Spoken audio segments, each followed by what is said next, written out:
আসসালামু আলাইকুম। আজকে টপিক হচ্ছে ফেসবুকের নতুন নতুন আপডেট আসলে আমরা কি করব। তিনটি খুব চমৎকার টিপস দিব ইনশাআল্লাহ। এটা যদি আপনি মেনে চলেন, ফেসবুকের নতুন নতুন টিপস আসলে সেটা নিয়ে আপনাকে মোটেও টেনশন করতে হবে না।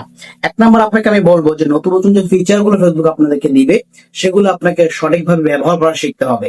সঠিকভাবে যদি আপনি ব্যবহার করতে পারেন তাহলে এই টিপস দ্বারা বা এই যে নতুন আপডেট গুলো আসতেছে এটা আপনার কাজে লাগবে।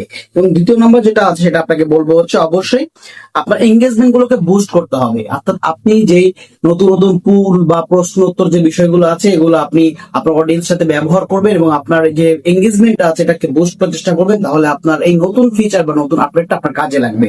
এবং লাস্ট কথাটা বলবো সেটা অবশ্যই জানার আগে পেজটাকে ফলো দিয়ে থাকবেন, কারণ এরকম নতুন নতুন টিপস প্রতিনিয়ত আমার পেজ থেকে আমি শেয়ার করি এবং আপডেট সংক্রান্ত বিভিন্ন বিষয় নিয়ে সেটআপ বিষয় নিয়ে আমি আপনাদের সাথে কিন্তু সরাসরি কাজ করি। তো লাস্টটা হচ্ছে আপনাকে আপডেট সম্পর্কে জানতে হবে। ফেসবুকে নতুন নতুন যে আপডেট গুলো আসবে সেগুলো আপনাকে জানতে হবে এবং জানার জন্য ফেসবুকের যে ভেরিফাইড পেজ গুলো আছে তাদের যে কমিউনিটি গুলো আছে সেখানে আপনাকে কানেক্ট থাকতে হবে অথবা নয়ন পেজের সাথে কানেক্ট থাকতে হবে। আপনি একটা জিনিস মনে রাখবেন যে পরিবর্তনের সাথে কোন ব্যক্তি যদি খাপ খেয়ে নিতে পারে সেই কিন্তু সফলতার মঞ্চে উঠতে পারে। দেখা হবে নতুন কোনো টিপস এন্ড ট্রিক্স নিয়ে। সে পর্যন্ত সবাই আমার জন্য দোয়া করবেন, আমার সাথে থাকবেন। আসসালামু আলাইকুম ওয়া রাহমাতুল্লাহি ওয়া বারাকাতুহু।